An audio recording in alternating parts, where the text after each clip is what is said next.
Y'all status Bill Hubble, I bought Lennox Mall for my brothers. Sold your bag, told the cutter, I got it out the field, fuck Russell. Going ass L'Oreal about the paddock, and going ass Jordan, ass dead. For leak water, trying to drown a bitch, it's a habit tricking on a bitch. Shit, I'm thinking I'm cooking a pimp. Shit, I'm cooking up dope like a dump. Shit, like her friends gon' sit nigga trim. Shit, I'm floating, I'm out in the blimp. Shit, it look like I'm swimming in glass. Shit, I turn on my bitch cause she bad. Shit, I'm making my ex nigga mad. Shit, they go for them coming for man. Real nigga learn up, wearing a bag. Piping a bitch and they nail like I can. Turn up the shooters with switches go bad. They with some scammers, but no one's for pain. Trappin' no rapping, my dog, he fall off. No capping, no bound.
What it do, what it do, what it do, what it do. I go by the name of BREE, representing that self-made hustle TV, where the hustle has to be in you, not on you. Make sure you like, share, subscribe. I got a motherfucking go get my mouse, man. Got to go get my mouse because this is not it. I didn't like how it, yeah. I got to go get my mouse, man, in a minute, man. Y'all status Bill Hubble, I bought Lennox Mall for my brothers. Sold your bag, told the cutter, I got it out the field, fuck Russell. Going ass L'Oreal about the paddock, and going ass Jordan, ass dead. For leak water, trying to drown a bitch, it's a habit tricking on a bitch. Shit, I'm thinking I'm cooking a pimp. Shit, I'm cooking up dope like a dump. Shit, like her friends gon' sit nigga trim. Shit, I'm floating, I'm out in the blimp. Shit, it look like I'm swimming in glass. Shit, I turn on my bitch cause she bad. Shit, I'm making my ex nigga mad. Shit, they go for them coming for man. Real nigga learn up, wearing a bag. Piping a bitch and they nail like I can. Turn up the shooters with switches go bad. They with some scammers, but no one's for pain. Trappin' no rapping, my dog, he fall off. No capping, no bound.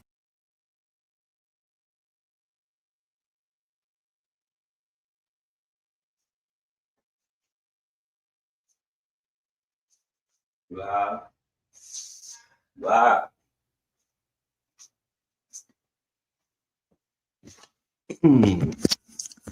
What it do, what it do, what it do, what it do. Let's get into these little music and then we're gonna get into the content. The content. Salute to all, salute to all. Make sure y'all hit that like button on some free shit, man. Big Stacks, I see you.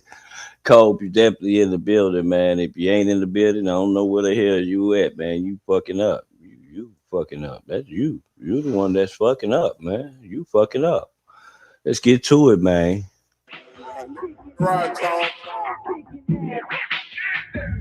Put up the Johnny and like a mirage. A sissy like that got out of Dodge. Sucker on me cause the title I'm holding easy up and got the 8-ball rolling. Big X, and I run with the click that cost 600. Way before all of this rap, I was outside trying to get money. Every bitch piss me off or play they dead to know I'm coming. Got on all these chains, feel like a slave. Pop off, no, I ain't running.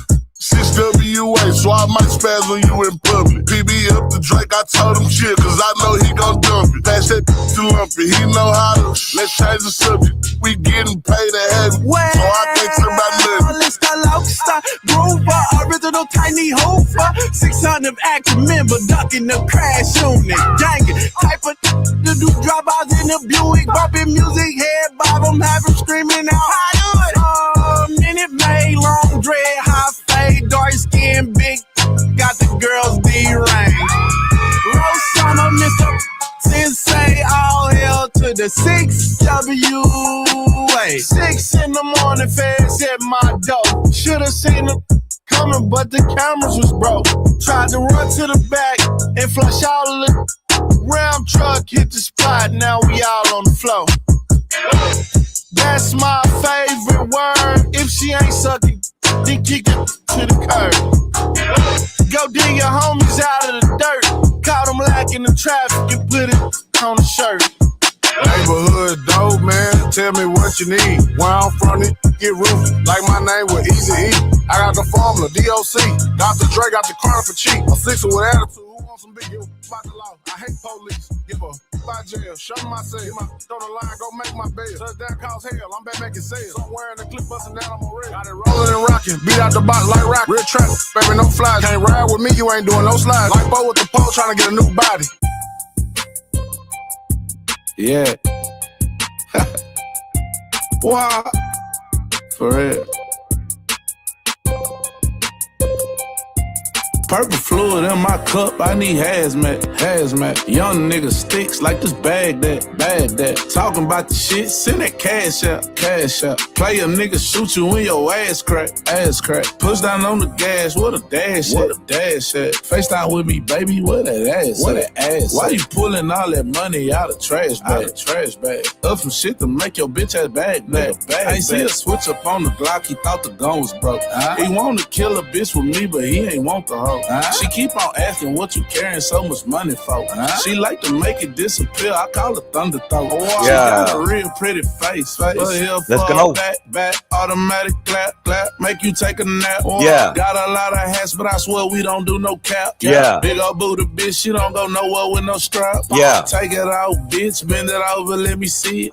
She got out her body when she start seeing her friend. Drunk ass hoes, they out there dancing on her Benz. I see they little video on Instagram been trending. We ain't worried about none of them fuck niggas cause we win. She gon' turn out if she gon' play like she win. Let me find out them bitches kissing on 18. Bitch, you acting like I won't get in there, won't get in. Yeah. Fluid in my cup, I need hazmat. Young nigga sticks like this bag that. Talking about the shit, send that cash out. Play a nigga, shoot you in your ass crack.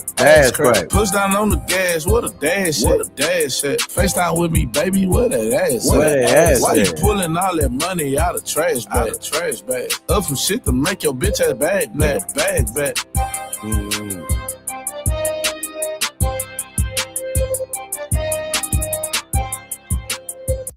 Let's go,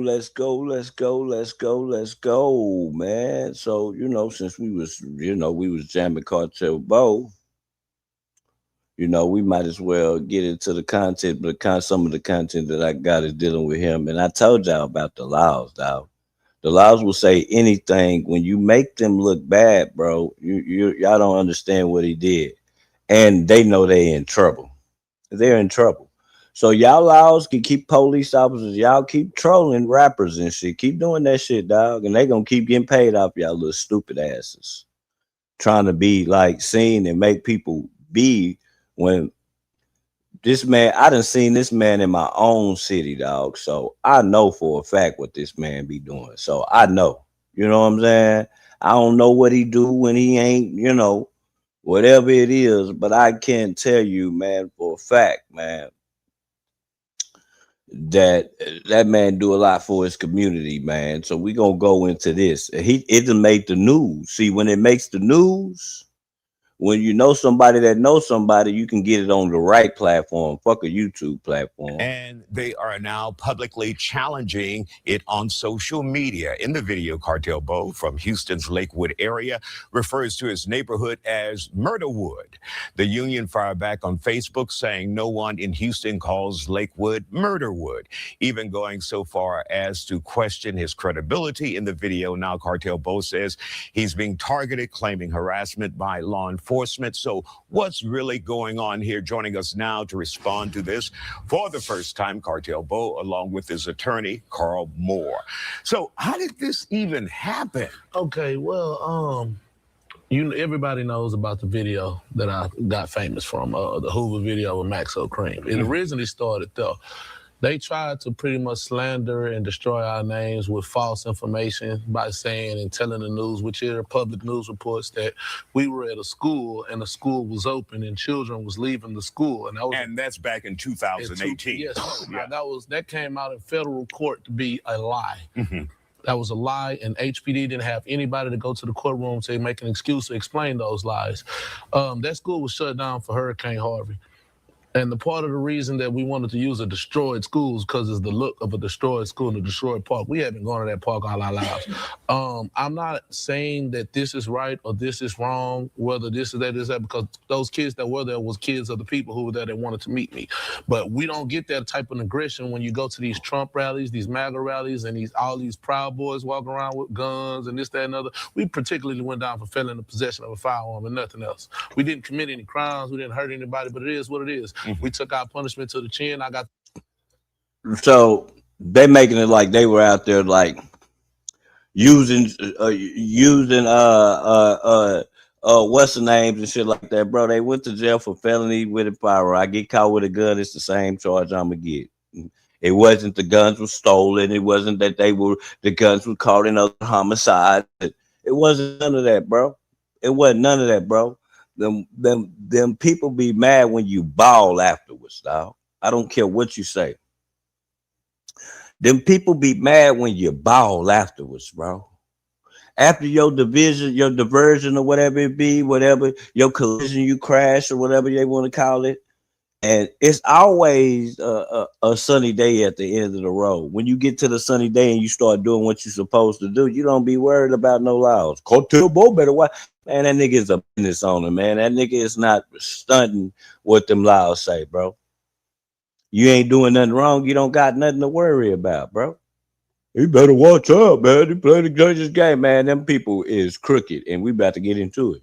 Got the most time. I took responsibility, this, that, and other, because it was time handed out. And that's once again, so we can keep the audience. Yes, that's the 2018 case. Yes, sir. So now let's fast forward now to this year. Later, whoop, this, that, and other. I get out. Once I get out, I just decide in prison I'm done with crime. This period. Like, you know what I'm saying? Like, I don't go back and forth. My daughter needs me. Then I get out of here and I end up having a son. I got 2 kids. I'm a single father to both of my kids. You know what I'm saying? I take care of my kids and wake up with my kids every single day. Not only that, I provide jobs for multiple staff members. I have a trucking company that I created, and specifically to hire felons to fight recidivism. I went international with that, over 20 million views, over 70,000 comments on Facebook and Instagram. So people know me as the guy who gives the felons a second chance. You know what I'm saying? I provide haircuts for single mothers with little boys, free haircuts. I provide that at my recording studio. It's also at the same recording studio. I also give the youth and kids of the age of 18 free studio time to help give back. You know what I'm saying? I've been with Rap A Lot and the J Prince family, giving away baby milk, giving away food, giving away clothes, all kind of other things. So since I changed my life and I got a recording deal and I've been rapping and entertaining, I've been acting, I've been doing all this other stuff, I don't live that life no more.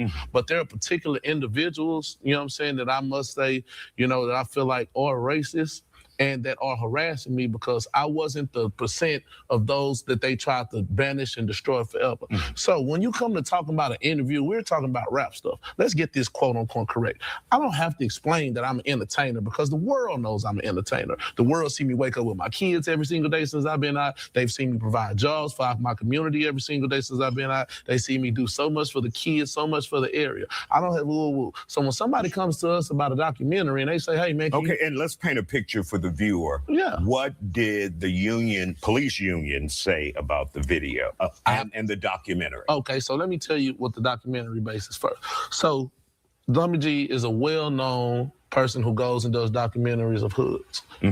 I'm not actively in the hood, this, that, and other one. I don't care, but he wanted to go to my hood. Everybody know my hood. I'm famous for my hood, that, this, that, and other.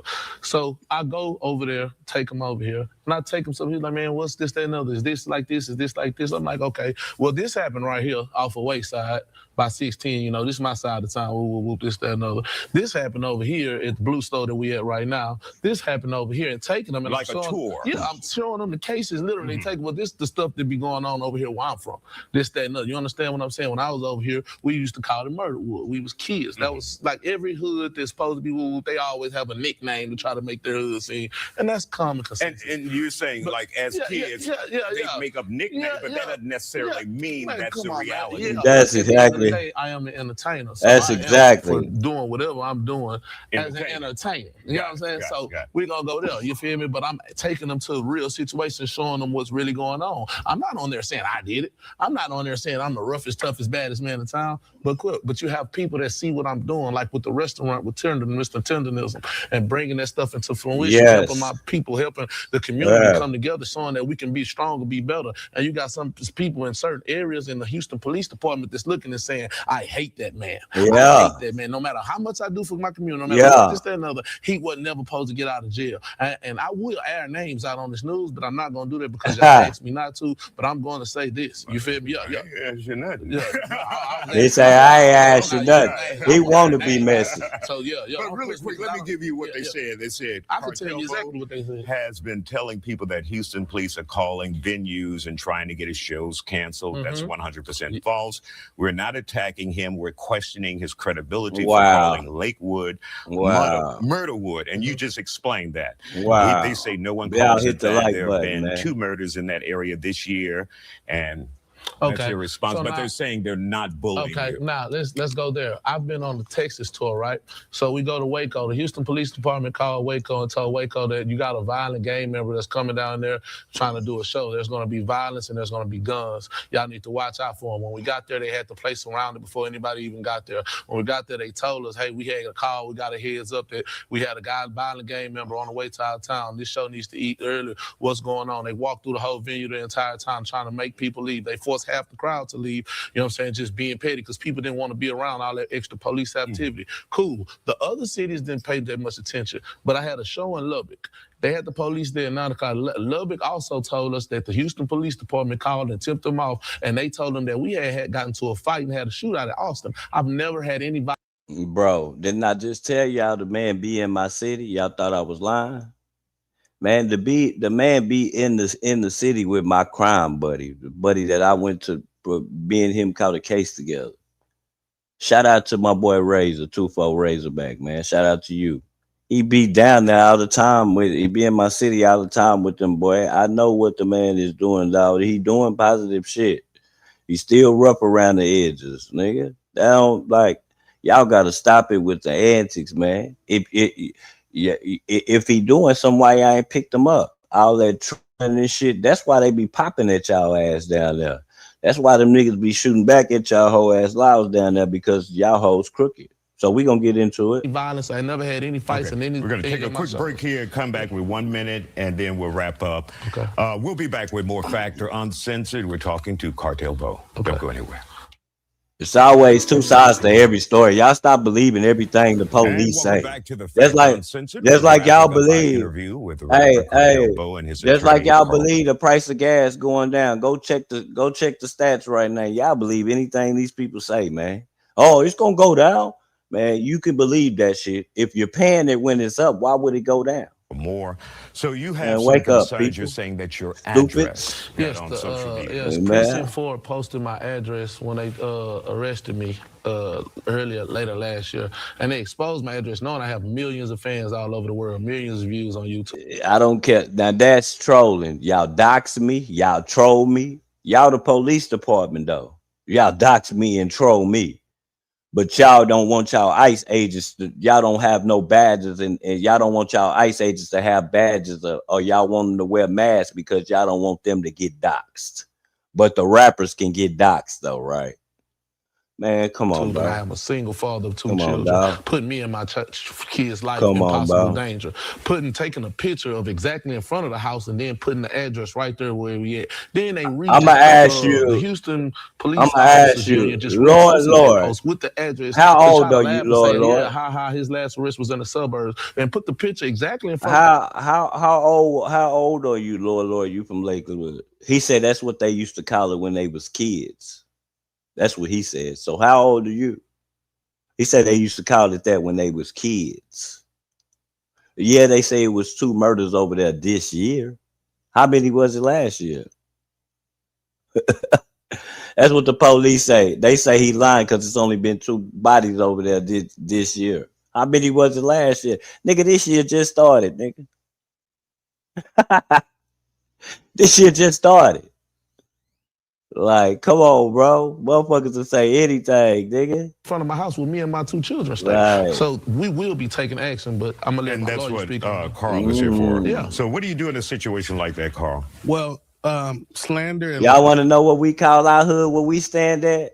We call it Murder Road and Roguish Lane. It's Manor Road and Rocky Lane. So we changed it to Murder Road and Roguish Lane. We did the same thing, dog.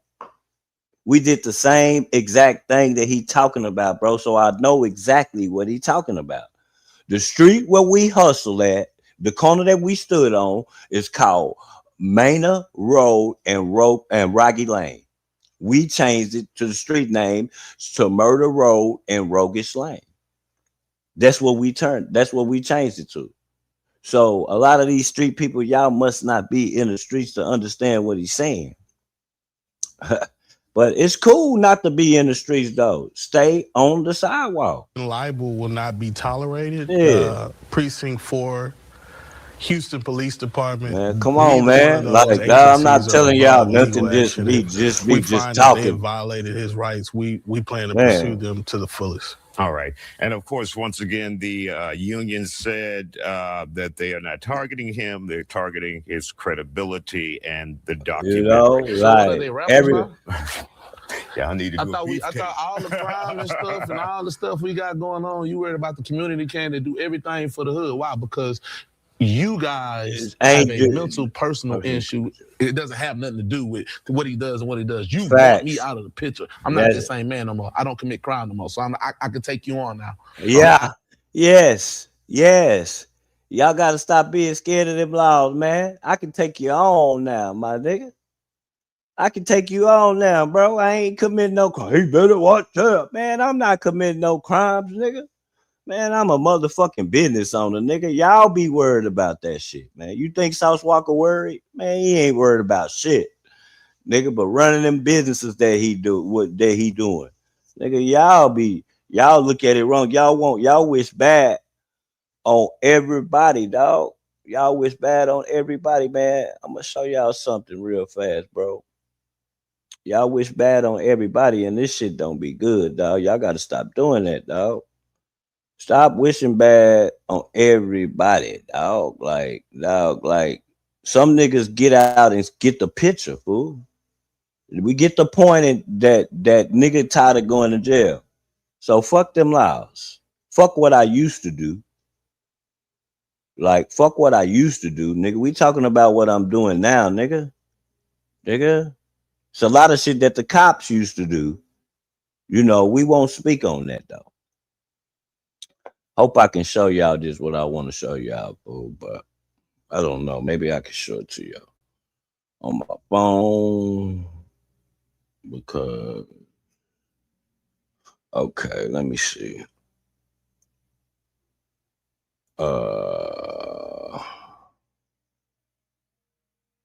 Now, not right here. Not right here. You know, my people showing me love. Hold on, y'all. Let me get it. What?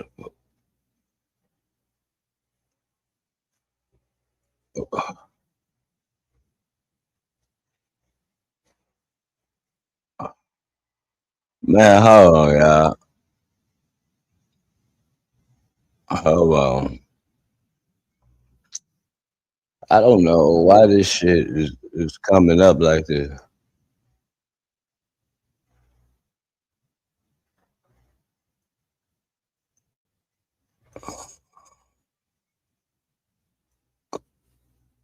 I don't I don't know. I don't know why this shit coming up like this, dog. I ain't even got no. Hold on, fool.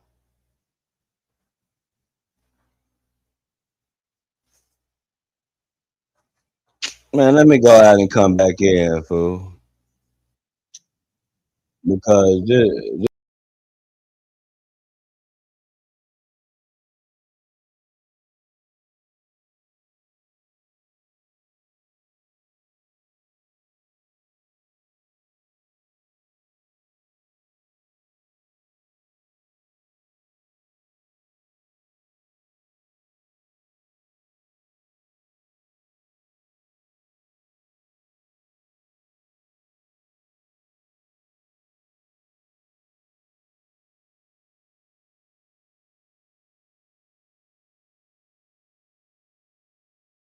put to y'all on my phone, fool.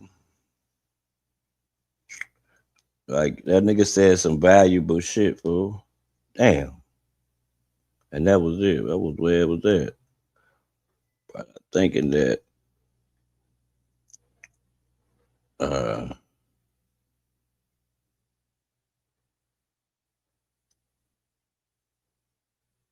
watch this.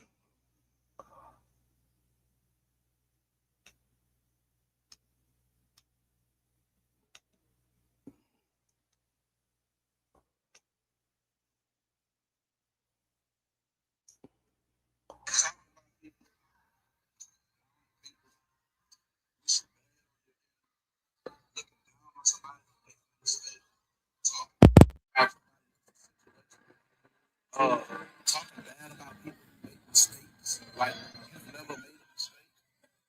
How about saying it's gonna be all right, good, brother? Keep pushing. You're doing great, sister. Keep pushing, mother. You're doing fine. You're a great mother. You ain't a good mother. You're a great mother. How about saying, good, black man? Keep going. You supposed to look right now. Keep going. Instead of laughing at somebody's downfall, you become a part of their uprising. You become a part of helping them get to where they need to go in life. How about that? Let's see how far we go as a people once we start doing that. You know? So like y'all can say what y'all want to say, man. That man got his head on right. They hating them police trying to take y'all out down there, bro. They don't want no niggas. They don't want no niggas doing. They don't want no niggas doing no shit, bro. They don't want you to have nothing afterwards. You supposed to go to jail and be a bum afterwards. You supposed to go to jail. Nigga, you're not supposed to be a millionaire after you go to jail. You're not. You're not supposed to own shit in this city, nigga. They gonna hate you, man. Well, tell them to do it. They fucked up by putting that man address out there. You can tell that. So you can say what you want to say about them laws. He got that black lawyer on their ass. And I looked up that lawyer, man. That nigga is nothing to play with. That boy got sitting on the panel with. So you can say what you want to say. When I seen them trolling that man on the police's page, I knew it was wrong. I don't give a fuck what they say. Bro, you don't troll on the police's social media page, bro. How do you troll on the police's social media page? You trolling rappers, gangster rappers, y'all cops. Ain't nothing y'all can say make that right, bro. Nothing you can say. That's what we do. We the trolls, bro. You get what I'm saying? We the trolls. So I don't be wanting to hear that, dog. Y'all be giving them police too much credit. The police killed my homeboy, my best friend, if that's what you want to call it. So I don't be wanting to hear shit about giving them hoes no breaks or we lying about shit, bitch. Bitch, you get on your job and stop the crime is what you need to do. You know? Get on your job, bitch. Like, get on your job and stop the crime, nigga. Like, that's what you need to do. Work on them flooding that they got going on down there. Nigga, why they keep flooding down there. It's so much shit that y'all can do that he talked about that y'all ain't fixing. So I don't be wanting to hear shit, nigga. The same shit in my city. Same shit, bro. They quick to come to the east side, tear that bitch down. You know, like it's two sides to every story, fool. Always two sides to every story. I don't believe nothing no cop say. I don't give a fuck. I don't give a damn what he say, nigga. I don't believe shit that the motherfucking law say. Nothing, nigga. They telling us right now the war about to be over with. Man, why is they putting all them troops over there? She just seen 2,000 troops go over there. So what they going over there for? Man, I don't believe shit, nigga. No type of authority say. On camera. The police know who did it. So now we're gonna go into a taboo room. We're gonna go into this taboo room. Shout out to you, man, to the taboo room, man, my homie. This is a Bay Area. This is a Bay Area.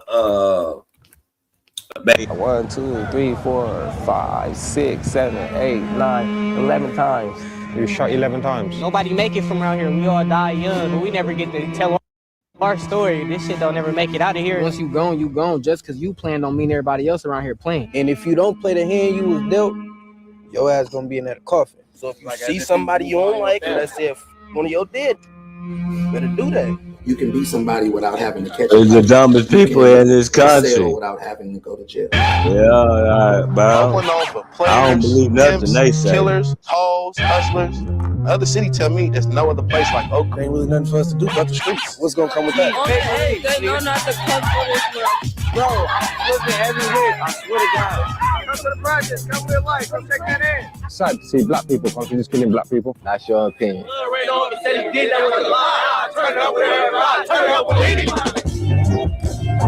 hard to have faith when you feel like you've been lost by God. How can you have faith when everything going wrong? You lost people you love in the streets. You don't really want to live. This is where we came from. We wasn't raised with no silver spoon. You gotta get out here and get it. Sitting on these block, I told to be patient. God started talking to me. I started leaning towards Satan. Shot in the head. You seen his head. I'll roll him over. Man, it's on y'all, man. I'm about to drop the link for my nigga Cole because I know he want to come up. It's on y'all. We could go this way, or I got another badass motherfucking story about Skinny Pimp, man. If y'all don't know, Skinny Pimp was a hustler. Y'all want to get into this, this San Francisco Bay Area shit? Or y'all want to get into this Skinny Pimp story? Because this Skinny Pimp story is crazy work, dog. It's 2 parts to it, man. Matter of fact, that's what we gonna get on, dog. I'm gonna put y'all on this shit. Let me see if I still got it in my what's the name real fast, fool, because y'all gotta see this. It just dawned on me. My bad, y'all. Hey, man. Hey, R.I.P. to Lil Mike. Definitely. Man, listen. You just reminded me, man. R.I.P. Gyro City Mikey, man. R.I.P. to Gyro City Mikey, man. Sue one of them savages down there. Man, and boy walked up in that boy in broad daylight. Once again, my friend in Chicago, they do not play. They don't play, man. Listen, man, niggas can say what they want to say. Man, y'all not on that type of time that them young niggas on, man. Them young niggas is on that time, man. Hold on, man. Let me find it, y'all. I can't believe I didn't say that motherfucker, fool. I'm finna put y'all, cause I heard about the nigga Skinny Pimp, but I never got into no stories about this nigga, man. This is a tough story. Skinny my phone right here, right?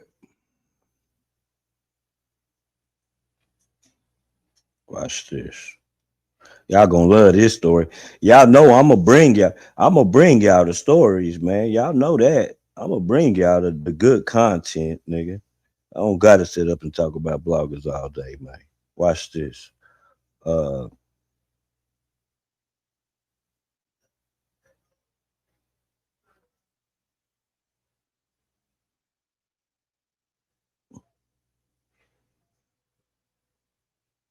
It's two parts, man, to this bitch though. All right.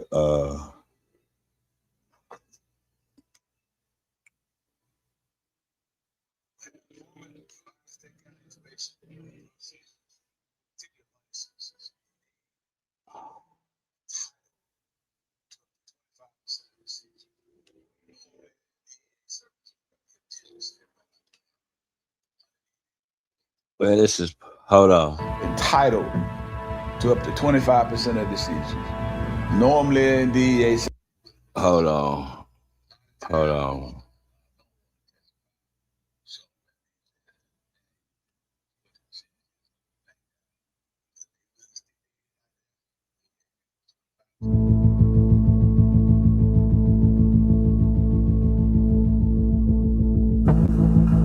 This shit right here hard. Retired DEA special agent, Abe Collins. They say majority I grew up in the city of Memphis. the U.S. vote went to high Trump. School there. You are the minority if you hate him, man. I am a minority. I definitely am. He ain't gonna win though. Big John Mix, he ain't gonna Big win. Blue Tigers. I majored in criminal justice at TSU and graduated from Tennessee State University in 1981. Now this is the agent. They telling this is the agent that you know that they chose the kid Skinny Pimp. His name's Skinny Pimp from Memphis. And from there, I returned home to Memphis, my home, and joined the Memphis Police Department.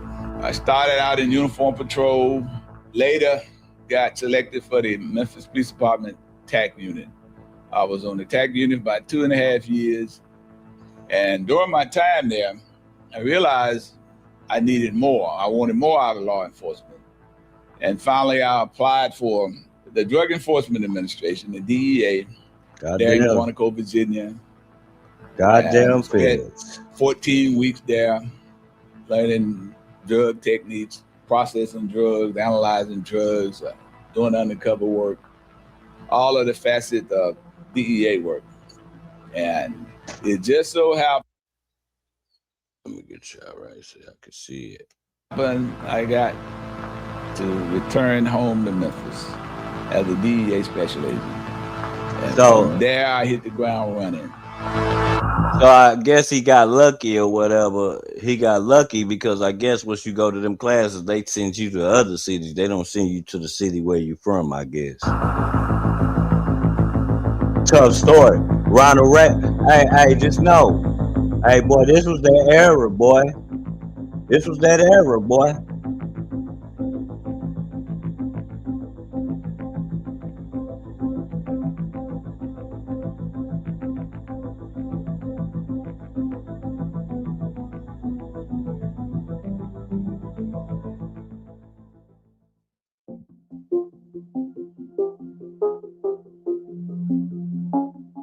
April 2023. Federal agents in Memphis Police Department property room. Good evening. So let me remind you that they saying that these niggas was so so deep in the drug game, nigga, that they had motherfuckers stealing drugs from the motherfucking property room, man. Property drugs coming up missing from the police property room, man. This is your host, the Gladiator, bringing to you another good story of DEA legends. So this story is going to be pertaining to the Memphis Police Department property room. So this investigation began in 2003. During that time, I was still working in Memphis office, signed to the task force as a special agent. During that time also, I had just gotten a new partner from the U.S. Marshal's office by the name of Chris Felix, a young, energetic guy who came to the DEA. I remember you telling me once the first day he got there, he walked outside and he began to ask me questions about what he was gonna do at DEA office. And Chris, matter of fact, is a young black guy. And I just wanted to wait to see what he planned to work with me. Because a lot of times you get guys come to an area, you may think that y'all gonna kind of get together and work, but it don't always happen that way.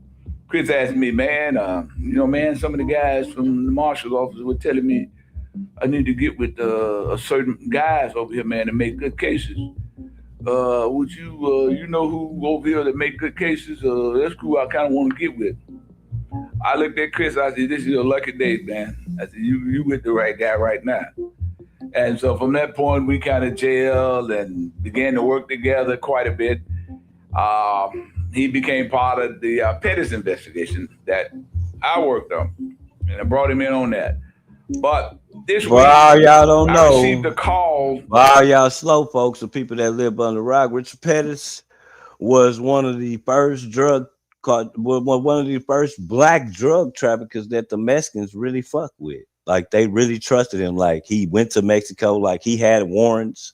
The cartel protected him. They told him to come to Mexico. They protected him. So he was a part of this investigation. Y'all got to look it up. Craig Pettis. That nigga Black Youngster talk about him all the time. Probably one of the first month he was there from Arkansas State Police up around Texarkana, somewhere in that area, maybe even close to Little Rock. They called me. They said, hey, we just stopped a guy on Interstate 40 here. Looked like he's heading to Memphis. He says that's where he's heading, and he has decided to cooperate. And we got him with like 10 kilograms of cocaine. Are y'all interested in making a controlled delivery to Memphis? And the reason why these kind of cases, controlled deliveries kind of go on, it happened quite a bit. Someone is arrested on the interstate, bringing dope to a destination. So the investigative technique is I think this show. I don't know. Bring it on Let me to see. the location that it's a page I found, and that way we can prosecute the guys that. And what's crazy is the nigga don't even got a lot of views on the page. First step in doing this, he definitely should. You get the guy's cooperation. You get him to since this was the it's federal called case, All-Star and most CTV. All-Star you have to CTV. take these defendants to the nearest U.S. magistrate, and come find out. I asked him, had the guy waived his rights to go before the nearest U.S. magistrate, and he had. Man, this shit dope. This shit dope, John. This shit right here. He had waived his rights. It's dope to go before the nearest magistrate, and that he wanted to come on and work this out because in most controlled deliveries, time is of an essence. It's real important to get things done in a certain amount of time. Get the bad guy's cooperation. Get all this information that you can to determine who, in fact, were these drugs intended to be delivered to. I remember over the phone, the state police from Arkansas gave me all the details, told me who the guy was, that he was coming from Houston, Texas, that he was bringing drugs to a couple of phone numbers. And while talking to him, he mentioned the name Rollo and Lemon. And as the guy mentioned, he had been bringing cocaine to Memphis for these two guys for quite some time. And so at that point, he gave me a phone number that to identify one of these guys.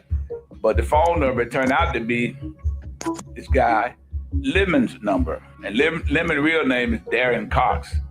And Rollo real name is Eric Brown. So I was quite familiar with these two guys. Man, I said the same thing, dog. I said the same. That's why I'm stuck in. You can tell by my apparel. I'm stuck in the 90s, man. I tell the boss. This was when real dope boys did real dope boy shit. Now everybody want to be dope fiends. We got a controlled delivery that's coming to Memphis. Explain all this to them. And one of the big things with DEA is you got to do an operation plan. You got to say who, what, when, where, how, when, what time, how you going to do it, and all of this. So that's the big deal most of the time, is trying to do the administrative part of the job, trying to get operation plans, trying to put everything on paper, what you about to do, where you going to do it at. This is all paperwork for the bosses, the people that is above me, to kind of CYA. And those in law enforcement know what CYA is. It means cover your ass. So you got to have it on paper. And mainly this paperwork is just in case something bad happens. You got to explain everything, because if something bad happens, the first thing they want to know is, where's your operation plan? Where's your plan for this? Where's your plan for that? Luckily, nothing bad happened on this. I did put together an operation plan, and I submitted it through the chain of command so everyone can know what we're trying to do. Because controlled delivery is kind of regular, but on this scale, it's real important to get this thing done in the correct way. So, while Arkansas State Police were bringing this old bad guy on to Memphis, they bring his vehicle, they bring him, they bring the cocaine, they bring everything to Memphis. Drop it off, bring it to us. We take possession. No, see what y'all gotta understand. We put it in the vault. Back in these days, part of the reason with these kind of cases, when you know you need cocaine. What y'all gotta understand, back in these days, dog, it wasn't about tough, bro. You didn't have to be no gangster to get no money, man. All you had to do was use your supply and have a mean ass plug, bro. It wasn't about shooting up niggas, dog. Shooting up niggas and shit was bad for business in my time. How we gonna stand on the block, get some money with that bitch getting torched, getting flamed up every week, every day? This wasn't what it was about, bro. This nigga really wasn't gangster. Nigga was just a money getting motherfucker, man. To further your investigation, so we don't use this. We may use a portion of this cocaine, maybe a kilo, maybe a half kilo, but we don't use all of those 10 kilos. We use some imitation packages that look like cocaine. Greg Pettis and DJ Paul's brother. You don't want to put that amount of cocaine back out on the street. So we got that. That's the plan. Put that together. All of that. I heard that. The bad guy that they arrested, he came to the office. They brought him up. Where you from, John Jones? Down. Chris and I talked to him, what we call a debriefing, asking him questions. How many times he been doing this, how often he do it, who he contact. And this time he says this load was intended for the guy he knew as Lemon. He didn't know his real name, like most people in the street. They don't know your real name, man, listen. But they know your street name, Lemon. Man, I went to prison and just stopped fucking with it, bro. This is only. I was good on going back and forth to prison behind dope. Dope. Rollo may not know anything about this one because that's how drug dealers are sometimes. They kind of greedy. I mean, they may be partners, but they ain't always partners in everything. So on this occasion, this was primarily a lemon load. So we got the plan. See body wire on what the he said. guy. You know, what he said was, hey, my licks, of course, a big lick. I mean, of course, we as a crew, we gonna know the same licks and generate the same people. But when they come to them big low licks, the loads, nigga, them licks that be them loads, I'm not telling everybody about this. I got my own portion. It's a big lick. I'm gonna try to keep for myself. That's the greed that you have when you selling dope. That's the greed, bro. When you know you should strategize this whole play with the whole crew. But you steady trying to do this in your pocket because it's a big lick. Shit happens, man.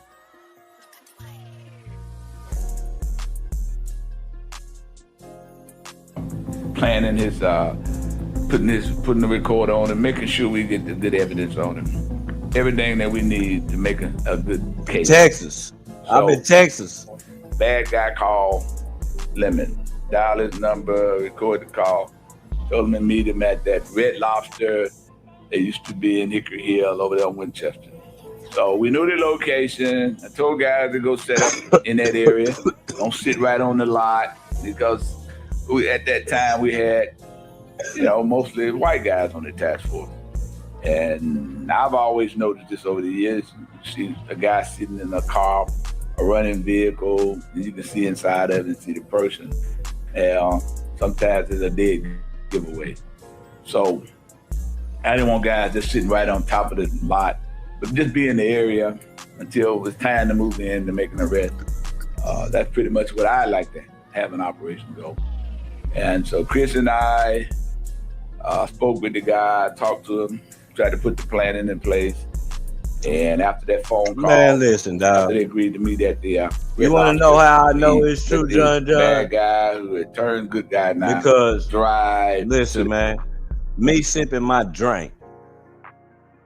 I was a hard syrup sipper. If y'all didn't know, A nigga needed the shit so bad that the city would run out. But I will always keep me something to coat my belly, man. I'ma always keep me something. And me and my right hand man, we drink syrup like fish together. I wouldn't tell him when he ain't got none in the city there. I'm not gonna tell him where I'm getting this shit from. I'm gonna drink some with you, but I'm not telling you where I'm getting this shit from. And that's just a simple thing as your drug that you use. I kept something in the corner for me. Nobody knew about it. I had to get that shit fucking with old folks. People that's 60 and 70 years old. So I know, man. To that Red Lobster. You got to remember, in federal cases, the motivating factor for guys cooperating is what we call the Rule 5K1 motion.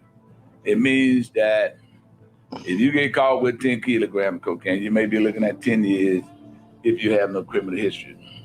But if you got a criminal history, it may be 15 years. So, only way that you can reduce your sentence is to cooperate. And these guys know about the 5K1. They all know about been it. there, done that, man. I'm telling may not you. like it, I done but done most it. of them do agree to cooperate in situations like this. Nigga, you're not getting And my really, plug. if you really I look don't at give it, a it's fuck. only, You my homeboy. It only makes It's a sense form of because greed, these guys dog. wanted the drugs. They got you coming always from Houston with the drugs. Why don't they help them get the drugs? I mean, I'm saying that, with a smirk, but coming way that's from kind of how it H-Town. works. Help them get what they want. They want the drugs. We're going to try to make sure that they get them. But at the same time, we're going to arrest them. So this guy go to the location of the Red Lobster.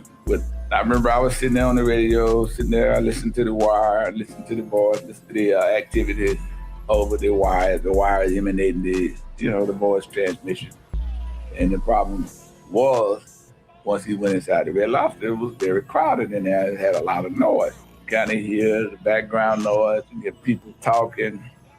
And our cooperator now, it goes to the bar and just sitting there, just sitting at the bar.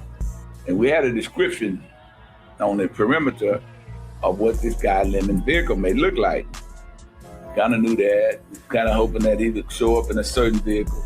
And that don't always happen because these guys don't always come in the same vehicle. They may grab somebody else's vehicle. They grab another person to take them to drop them off. It's so many different ways. I wish it was that simple. You just got to be aware. You got to be in the mindset of expecting the unexpected when you do these operations. It don't always work out the way you plan. That's something I know. Plan one way, it may happen another way. So our guys on the inside, we listening to them, and surveillance on the outside looking for a vehicle. And we don't see no vehicle even look like. So we had the informant to call him once again. Call the guy, let me see where he's at. And you hear him dial the number, you hear him have a conversation. And the informant says, he said he's just pulling up on the lot. The informant has the packages of cocaine. We got that in his vehicle. I believe it's in his trunk or maybe even in his back seat. And again, we don't have all the cocaine. We don't have the 10 kilos. We may have 1 kilo. We may have a half a kilo. We don't have all of that package that he had originally out there on the streets. I mean, this is a safety thing. Things can go wrong and people can't escape with all of these drugs. And it is going to be on our responsibility to make sure this don't happen. So all of a sudden, while our guy, the cooperator's inside at the bar, you hear some greetings. Man, what's up, man? You hear the hug and you hear the talking. What's up with you, dude? Man, how was the ride down? How was the talk? That made me realize that this guy Lemon had arrived. Definitely the wild was we didn't dope. see him arrive. We don't know how he arrived. I still watch that shit right now. He's in there talking with our cooperator at that time. Through the conversation, you hear him talking. Then you hear him say, hey, mention something about his brother, something about another guy being there. I put the information out that maybe possibly 2 guys there. Lemon and somebody else. At the time, we didn't know who the other person was, but we later found out that it was his brother, Brian Cox. Obviously, Brian came with him. I don't know if Brian drove him or Lemon drove, but anyway, we got two bad guys on the inside talking. Conversation goes on about 10 minutes, and they talk about the stacks, meaning the money. They talk about the product, meaning the cocaine, and finally, you hear the conversation where Lemon tells brother Brian to, go check on the work. And so when he said that, you see, we got the car with the cocaine. We got that under surveillance. We watching it, keeping an eye on it. Plus, you hear him say, give him the keys. And so Lemon's brother leaves the restaurant, go outside and go to the car. And just as he opened the vehicle to look at the cocaine and see what it is and check it, that's when we moved in and arrested Brian and went back inside and grabbed Lemon and arrested him. And also the cooperator, we brought him out also and put him in the backseat of the car. We drove both bad guys' vehicles back to our office, and that's when we continued our investigation. And come find out, we arrested Lemon and his brother. Both of them, neither one agreed to cooperate at that time. And Lemon eventually, and his brother, had their hearing before U.S. magistrate and made bond, both of them back out on the streets, having made bond. And the following day, I'm sitting at my desk. Chris and I was sitting by talking, trying to do paperwork for that whole Lemon case. And one of my colleagues that I work with, Brian Chambers, a senior agent than I am, well-known guy around Memphis. Brian always seemed to be in the know about information. And he came to me, I was sitting at my desk, he said, man, I need to talk to you. I say, what about? He said, Tom Coulthurst. Tom Coulthurst is Assistant United States Attorney over at the U.S. Attorney's Office. I need to talk to you. So talk to me about what? So, the Lemon case, y'all arrested Lemon, and he need to talk to you about the case. He said, but this is like top secret information. You can't tell nobody about it. This is all hush-hush. We got a very sensitive case going on. You can't tell nobody. I said, well, I got to tell Chris. He said, yeah, you can tell Chris. Tell Chris. But make sure both of y'all be there. We're having a meeting today at 3 p.m. I said, where? Well, he gave me the address and he gave me the room number in the federal building. He said, look, man, make sure you don't tell nobody else about this. Just be at the meeting at 3. I tell Chris and I, 3 o'clock, we wanted to know what this is all about. And I know how these meetings are, these hush-hush meetings. It means something is very, very secretive in law enforcement circles. You gotta be in the know, or need to know what's really going on. And I've been a part of these quite a lot of time, particularly these very sensitive investigations going on with sensitive matters. And the sensitive matter could be anything. Get to the meeting, sit down. I remember walking in the meeting, Chris and I, and both of us are black. And I see Tom Coulthurst, and that's Coulthurst, C-O-L-T-H-U-R-S-T. Coulthurst. He's sitting there on his computer working. He looked over at us. He had his glasses. He looked at us. He just waved, and he kept on working. And we was at the meeting quite early. And other people started, coming in. Guys from the FBI, some of the guys, 4 or 5 FBI guys. Brian Chambers showed up. See the guys from MPD, Dewey Betts. See Bob Cox. I see Cincinnati. See all these guys. I see quite a few guys. But I noticed, just me, I noticed all these guys are white. I said, these white guys are such a Chris now. I said, I really wonder why, they want us here. And so, as the meeting went on, I began, Chris, And I sitting there puzzled, like, what the hell going on here? And we looking like, okay, and nobody said nothing. Tom finally started the meeting. He kind of ran the meeting. Hey, in case anybody don't know, this is Chris, both of them on the DEA task force. And the reason why we want him here today is they arrested Lemon the other night. And as you know, we've been working this Memphis Police Department property and evidence room theft, where some known guys have been stealing cocaine and drugs out of the property. You nigga been stealing dope out the property room, man. I mean, boy, these niggas is cold. He said, yes, Abe, this is why we need you here. You got Lemon, and Lemon has been getting some of these drugs that have been stolen out of the property room. He's been one of the recipients along with him and Rollo. And he described all the people that's involved, and all these were civilian employees for the property in evidence room. So all we talked about the guys like Patrick Maxwell, Dan Sperry, and a couple other people that actually worked in the property in evidence room. So I was excited. I'm like, didn't know this. He explained to me.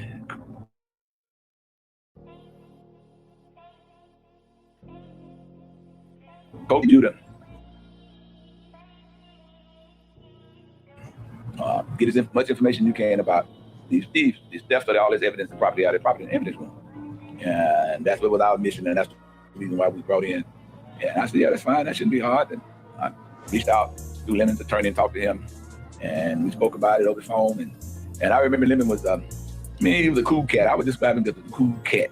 He was very aware of his surroundings. We would meet up with him. Hey, man, always want to make sure he wouldn't be seen. This part one, though. This is just part one. There's 2 parts of this shit. Man, this second part, so hey, you gonna love this. Somewhere top secret. Man. We were meeting, we were talking. I remember we kind of played the cat and mouse game. And you got to figure these guys out. And I remember talking to him. I would let him talk. And he always tell me about somebody stealing drugs out of the property in this room. But I didn't want him to make him aware that's what I was talking to him about. You never know. I would ask him questions about this guy, Craig Pettis.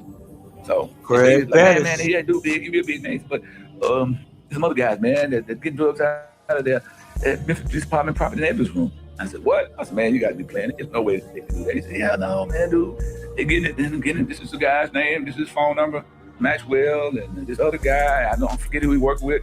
He knew a lot about Maxwell and how Maxwell. Have a good day, boo. And I'm thinking, man, for real. He just kind of confirmed that what we were thinking all along. That he was confirming it, telling me about it. And we may have met a couple more times. And he give me the information I needed. And again, I was asking about this Craig guy. He was telling me about, dude, these guys, man, making a lot of money, man. They're making a lot of money. So in turn, I was able to get what I needed to get from him. I don't think he realized it at the time, because a lot of times you have to let these guys conversate. They want to talk about something, let them talk about something. If they want to cooperate, because in part of their cooperation, if it's nothing productive, if we don't get nowhere with them, talk your way into a hole. You don't get no credit. Trying don't get you nothing. Because you tried to lead to a seizure, and if you didn't, it don't mean nothing. It just mean you tried. It don't mean we had nothing. Laws don't give a damn about you. Put something on the table. And knowing that he was putting stuff on the table that he probably was unaware he was putting on the table. At least I didn't let him on to that. So eventually we was able to do what we call Title III wire intercepts on Maxwell's phone and a couple other guys' phone, quite a few guys around here. All these guys were conspiring together. And in conspiracy, in any term, all that really means is 2 or more people. One person cannot conspire. There are always 2 or more. I mean, it could be 50. That's why in the Diddy case, y'all talking about a RICO. Who's the fucking other person? Cassie? Bro, who's the other person? It has to be 2 people or more.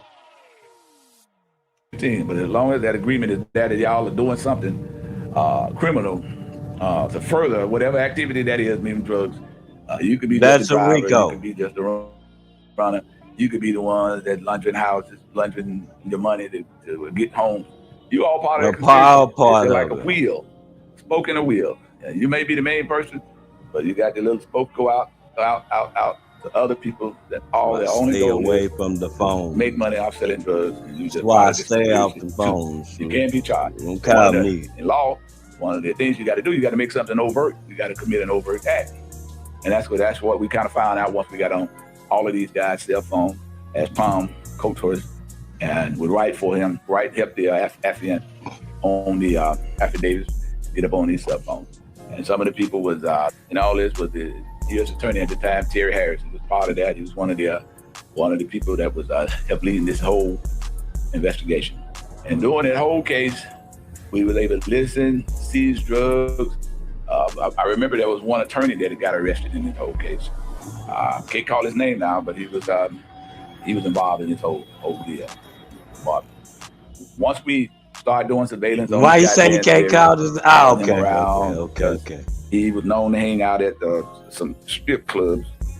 This guy had lots of money. I remember we was doing surveillance on him, following him around. You talking about the 90s, 80s, 90s, early 90s. These niggas was having money. And in the strip club throwing. The radio and said, man, this guy know we following him. And there was a lot of chat about what to do.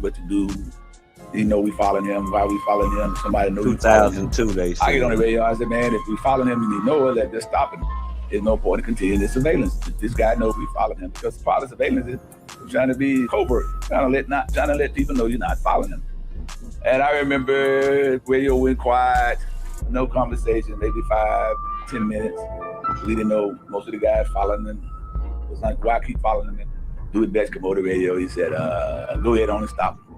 So once we stopped him and sat him down, took him back to his house, this guy had a buku's amount of money. I'm talking about all kinds of money. He had buried, and money was just everywhere. Arrested him, he confessed, he told his side of the story. So talked about Maxwell, how he kind of got involved. Arrested a couple other people in the property and evidence room. I remember a couple of females, can't remember their name, but I do remember they got charged also. And so we finally brought this case down. That means that it made a mass arrest. We arrested numerous people around the city of Memphis that was involved in the sale of cocaine. More than 100 people, bro. The recipients of the drugs coming out of the property. 100 people. And the day we decided to take this case down, I had to fly to Atlanta because we had a Maxwell who had built this home in the Atlanta area. He built this $1.5 million house. I mean, this was a gorgeous house. I had to go to Atlanta to do the affidavit, to do the search there in Atlanta on it. And I remember Chris and I flew to Atlanta. I went before the magistrate there. You niggas was getting money. And we got an affidavit, search warrant for his house. And the next day, when we all did the raids, we hit the house along with other DJ Atlanta personnel. And I just remember this gorgeous house that he had built with all his drugs. Look at that bad motherfucker.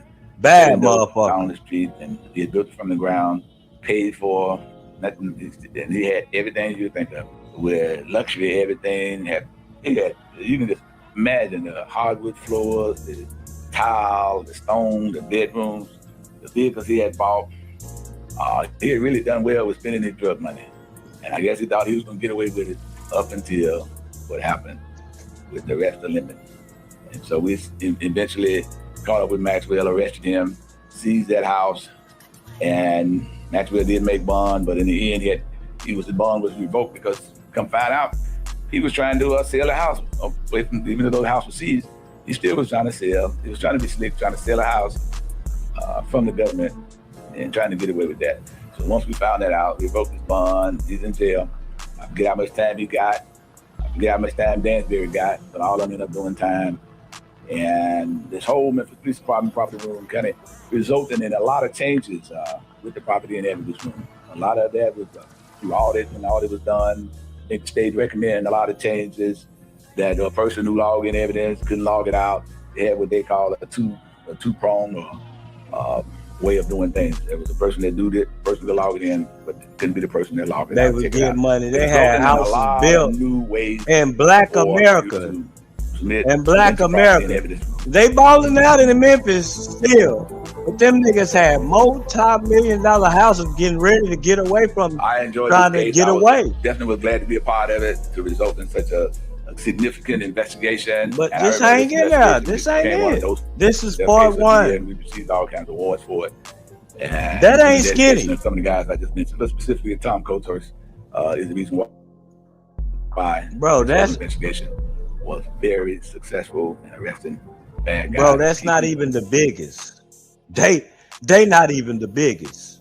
Let me remind you that Memphis is this big. They not even the biggest. That's part one. We ain't even got to skinny yet. Streets of Memphis. So what ended up happening with Levin? What was he charged with?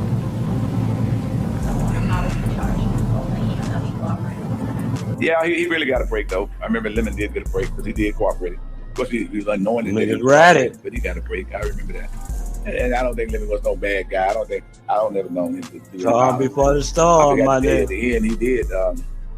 Once he found out about what had happened and that he was involved in it happening, he did become a fugitive. He didn't really he kind of tried to disappear. Guess he didn't want to go to jail. And I remember we was looking for him. And so one of the bad guys say, hey, I know where Lemon at. I can get a break. I tell y'all where Lemon at. What can y'all do for us? We listened to him. We took the information. And he was spot on. We went and got Lemon. We found him hiding, I think, under the bed somewhere in an apartment not too far from our office in downtown. He was hiding in the downtown area. We arrested him, put him in jail. And I don't think he did no more than 5-6 years at all. He went in jail very long. Damn. Particular episode going to involve guys we call Carl and Carl. Carl Brown and Carl Scruggs. It was part of this whole Skinny Pimp investigation. But I will say, at the end of the Skinny case, we seized 25 kilograms of cocaine. 25 bricks, nigga. What?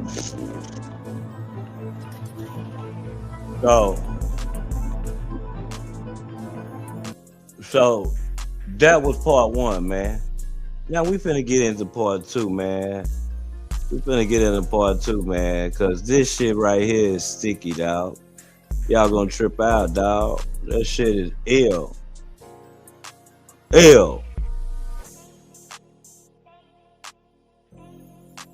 He's about getting the criminals also. Entitled to up to 25% of the seats. Normally in DEA circles, we get 10% right off the hat. If it was 180, he's gonna get 18,000.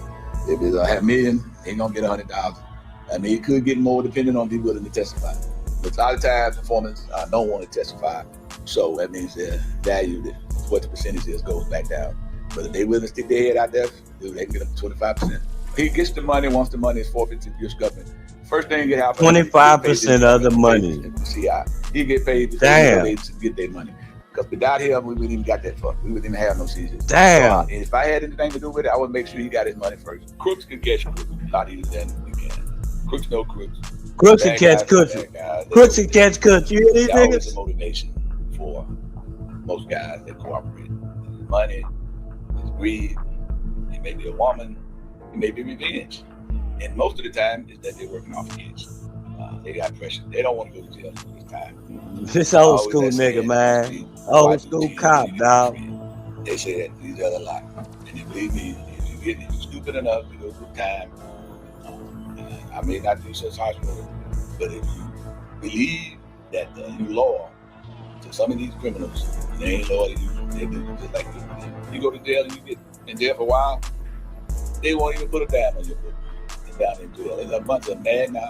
Because people that they thought they're down in the jail, they're sitting there now mad because nobody came to board, but they thought when they board, ain't done a thing for them. They came down, dropped the money in their boot. They mad about that. The girlfriend, they called them both. They gonna take a phone call. They about tired of hearing from them in jail. So, but this is stuff that you have to be in the game to really know about. You got to be smart about it. The smart one ain't going to do it.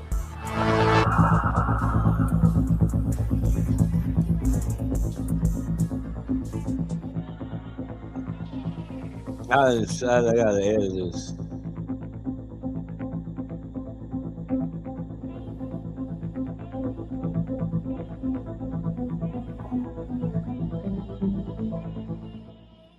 Good evening. This is your host, The Gladiator, bringing to you another good story of DEA legends.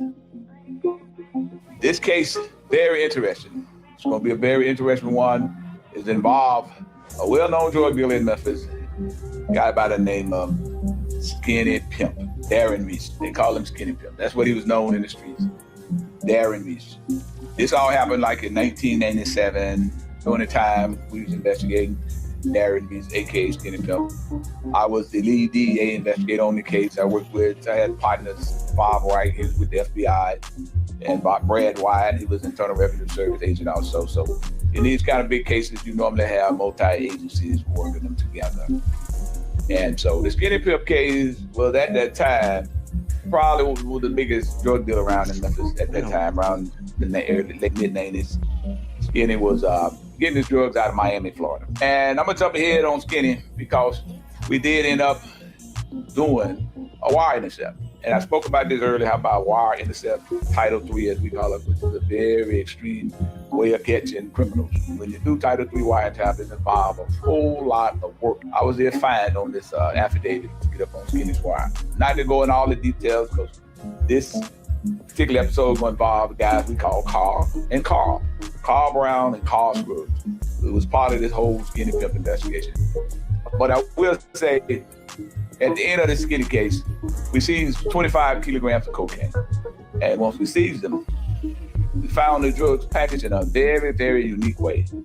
The packaging kilos was contained in packages with about 2.5 foot long plank and about 3 inches wide. And inside of this plastic container, it had 3 packages in it. And the packages were 1/4 kilo each. This whole plank was not a full kilo. It was like 3/4 kilo plank. This is what Skinny was getting. He was getting drugs somewhere.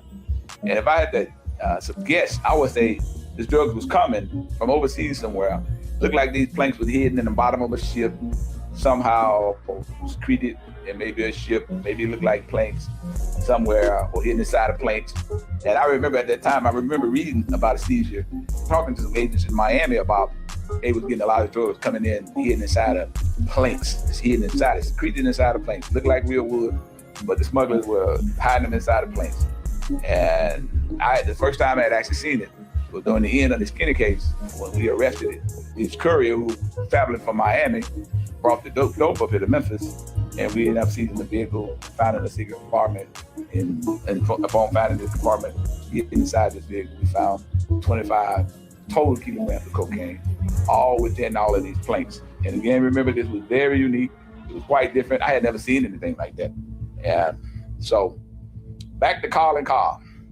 Well, shortly after we had taken and seized the drugs from the Skinny case, and we were trying to wrap it up, I received a call from a police officer. One of the police officers from OCU called me and said that they was at a house where a robbery had occurred. The officers had made the scene, and when they got there, they had found some drugs in some planks that looked like the ones we had seized from Skinny earlier. And myself and Bob Wright made the scene. One of the OCU guys, I can't forget this guy's name, but we made the scene at that location. And when we got there, you got police officers everywhere, you got crime scene people. You got that whole police setting. The officers there investigating, got the area kind of roped off with crime scene tape. And I was told a robbery had tried to occur there, but the police had caught the robbers. And I remember walking up the driveway, and I looked in the backseat of the squad car. I see a black guy handcuffed in one squad car, and another squad car, there was another black guy handcuffed sitting in the backseat there. Someone pointed them out and said, "Man, these are the 2 robbers." I'm getting curious. I want to know, how did they catch 2 robbers, and why was 2 robbers here at this house? Because when you look at the house, it was in a nice area of Raleigh during that time. Again, it was in 96, 97. I was told robbers that came in on the house, and they got caught. One of the robbers, Carl Brown, got caught trying to come out the front door with this duffel bag. And the duffel bag was full of these same type of kilograms of cocaine packages within these planks. And that just kind of alerted me, wanted me to know more. And then I was told what happened was about 3 or 4 young girls lived at this house, were home alone. And robbers came in the door with ski masks, guns, and weapons, and had dark clothing on, come into this house and tied the kids up who was downstairs watching TV. The robbers came in on them, and they searched the house. But what they didn't find another older female. I think she was about 16 years old. She happened to be on the phone when she heard all of the ruckus downstairs, all the commotion downstairs.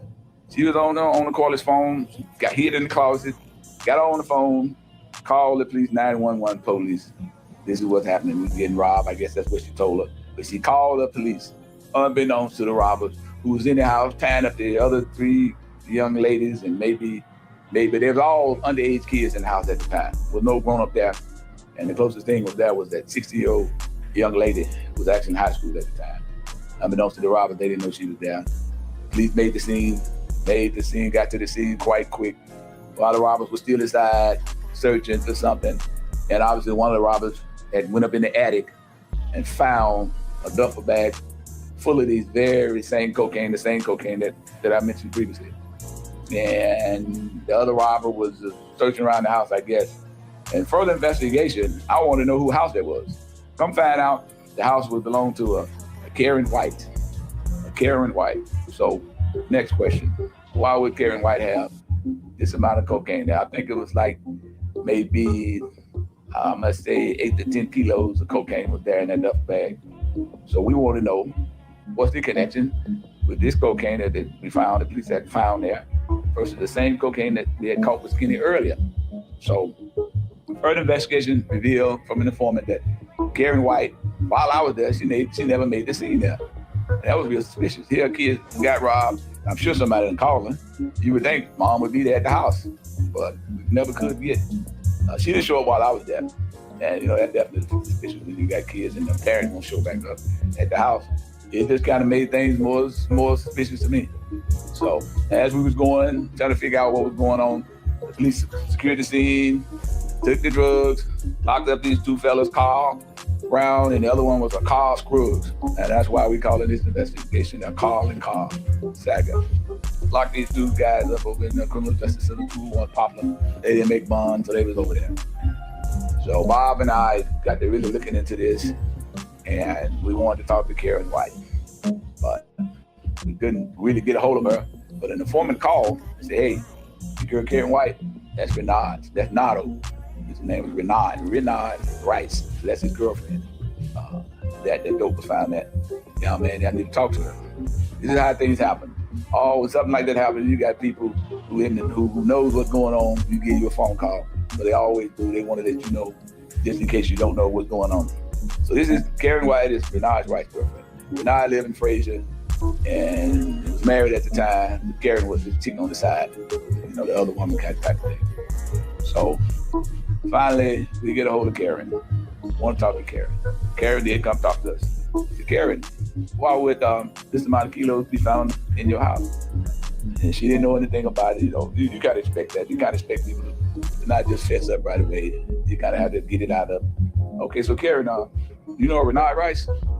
Yeah, I know Renard, yeah. What's your relationship? She don't want to say it, but yeah, that's my boyfriend. He could have had a key to my house. Okay, so did you have any knowledge of him hiding drugs in your attic? Because that's where the drugs were recently found from. No, but he had a key. He comes on my house sometimes when I'm not there. That's the kind of information you know you're gonna get. You know, people don't never say they had an idea. They call it, I hear it all the time, they call it that blind knowledge. Yeah, I know you're a drug dealer, but I never see him with no dope. I know what he's doing. You know, I ain't never seen him do nothing. Okay, well, what are you doing for you? You paying your bills, you paying your rent, you buying your car, you getting your half, he's doing all this stuff, but you never seen him do no real business, no dope dealer. No, I ain't never seen him. He do all that for me, yeah, but I don't know anything about him selling dope. As you hear it all the time, particularly from females. I never see him do anything like that. But yeah, we on the right track here. See, we know we're gonna get to the end of the bottom of this. So, Karen, how long you been knowing this guy? Do you know Skinny Pimp? Yeah, you know who he is. And I remember the time we was at the house. We did look around the house, and you could see photographs, you know, of Renard and her at some party, along with Skinny. And so she know what's going on with these guys. These guys would be at some party, you know, all suited and booted. She might be on his arm or all of that, or she's somewhere in the picture somehow. You see that? So you know the connection. So we still want to know, how did these robbers decide to come to this particular house and try to go in there, rob the place, tie these young people up, and duct tape the young people just for this dope? Robbers just don't drive down the street and say, hey, let's hit that house there. That's why a lot of times you have to be careful about who knows your information. Know where you're going, know you're out of town. When you leave in town, you get on Facebook, all that social media, so you posted in Miami, you at your house. You just can't do that. And that social media thing went out there like that did. But people talk. And sometimes you don't know who you're talking to. So Karen didn't really tell us any information at that point in time. So let's go talk to Carl and Carl. They're over there at the CJ locked up. Maybe they'll talk to us. So our prosecutor at the time on the skinny pimp case was Thomas Parker. His name, Thomas Parker.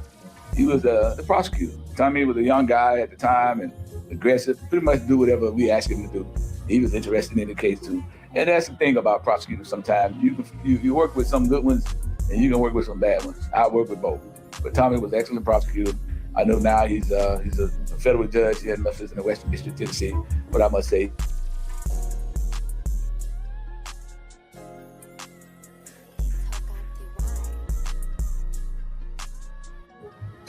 Tommy spoke with Carl and Carl, both their lawyers, and they agreed to cooperate with us and talk to us. At least talk to us if we did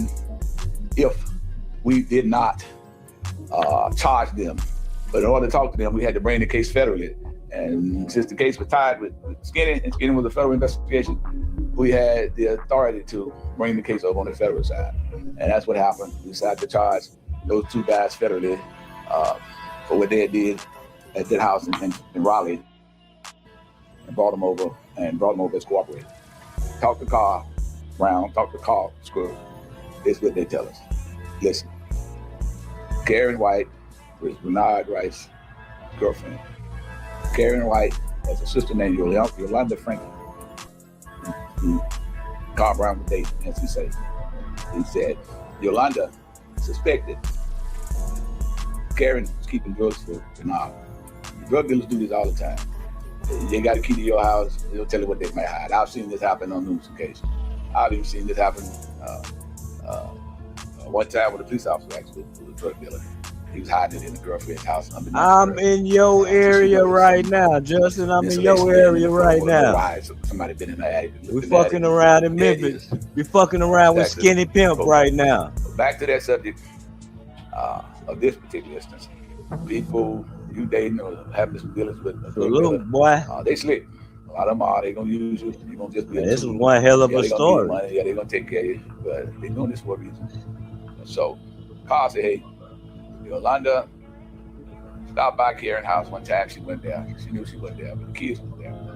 The older daughter, Karen, wanted to drive her car. And they're trying to yearning to drive. You know how young teenagers are. They all want to drive. So Yolanda stopped by purposely and said, "You want to drive my car to the store? You just want it to the store. And that's all you need. That's all where you need to go. And don't go nowhere else. And you can let your brothers and sisters ride with you. But you need to go up there and come back." Of course, our teenagers, they definitely want to drive. They want to drive. And while the teenager left the house, went to the store, Yolanda looked around the house, looked in the attic, and there it was. A kilo of duffel bags of cocaine. This is according to Carl Brown now. He's cooperating at that point. Both of them called him Carl Scruggs. So they say this is what happened. This is how they know the drugs was there at that location at that house. Somebody had spotted it for, told them where the drugs were in that house. And that's when Carl and Carl Scruggs got together and planned to go get this drug. And the whole purpose was to get this drug to make money. And at that time, I'd imagine this amount of dope probably would have sold on the street, man, for about $200,000 or something like that. When you think about the number of kilos, they probably could have profited $200,000 just to run in on some kids and take the dope. This part two right here. But they didn't realize that that young lady was upstairs on the phone. She dialed 911.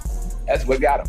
And this is how sometimes how things kind of play out. Shit, ew. So after Carl tells us this story, rather interesting story. You know, you love to kind of crack a case and get to the bottom of it. And that's what we did. So now where we go? We go to Yolanda. Yolanda, got to talk to her, Karen's sister. She don't want to talk. She lawyered up. She lawyered up means she didn't have nothing to say to us. She wanted to speak to her attorney. She didn't want to talk. But now we know what happened. And now we know we go back to Karen, talk to her, and she may give us a little more information. She don't ever come clean like she needs to. Because a lot of times, if you come clean, initially, particularly when they're like a female like her, I would imagine, and I've seen this happen too many times, that prosecutors, man, tend to go easy on females. Most of them do. They may have got a cooperation and testimony, and she may have not been charged, but she kind of made it a little difficult for us to do that. And so now we got Carl and Carl, they cooperate. Karen's not. not carrying. I mean, Yolanda's not. So now you don't want to have to be prosecuting this lone female, although she's involved in this whole conspiracy to get this cocaine. And so Tommy eventually charged her with aiding and abetting the deposition of cocaine, which is a federal charge. Charge her, bring her in the federal system. Eventually, she decided to cooperate. And what really happened is the calling car stopped cooperating for some strange reason. But both of them have a very, very, very bad criminal history, which is part of the sentencing guidelines. You got a bad criminal history, you got other felonies, 1 or 2 felonies. The minimum mandatory, man, may get you 30 years, particularly on a case like that. But that's what they found out they had. Well, we tried to explain to them with their cooperation, they wouldn't get, that amount of time. But somehow, I don't know what really happened, but they quit cooperating. But at the same time, the young lady, Yolanda, started cooperating. She had been charged, went to trial on calling car. She testified against him. She told the judge what happened. I mean, it was, you can see the jury, man, they bring tears to her eyes. So they're prosecuting this young lady for what she did. I guess she really was crazy about Carl. She told Carl, but yes, she was greedy too. She wanted to make that money, even though it was going to jeopardize her sister's family. She confessed. She said it, and in turn, with her testimony. Man, I gotta handle some business, so I gotta come back, man. We're gonna stop it right there. I'm gonna come back after that.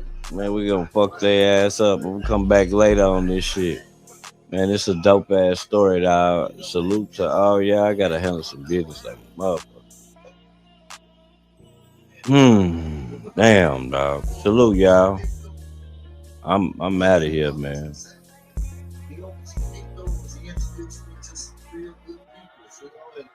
The people adapted to me, the people liked me, and they wanted to see me succeed, and oh, hey man, come on, Jude up, man, come on.